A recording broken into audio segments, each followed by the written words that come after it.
ஏற்படுத்த வந்தேன் என்றா நினைக்கிறீர்கள்? இல்லை, பிளவு உண்டாக்கவே வந்தேன்.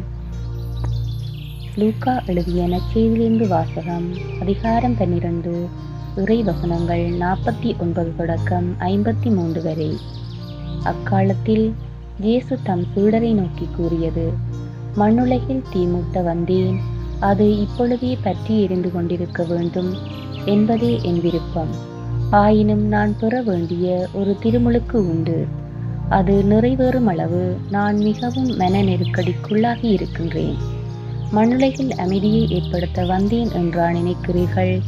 இல்லை, பிளவு உண்டாக்கவே வந்தேன் என உங்களுக்கு சொல்கின்றேன். இது முதல் ஒரு வீட்டிலுள்ள 5 இருவருக்கு எதிராக 3, மூவருக்கு எதிராக 2 பிரிந்திருப்பர். தந்தை மகனுக்கும், மகன் தந்தைக்கும், தாய் மகளுக்கும், மகள் தாய்க்கும், மாமியார் தன் மருமகளுக்கும், மருமகள் மாமியாருக்கும் எதிராக பிரிந்திருப்பர். இது கிறிஸ்து வழங்கும் நற்செய்தி. கிறிஸ்துவே உமக்கு புகழ்.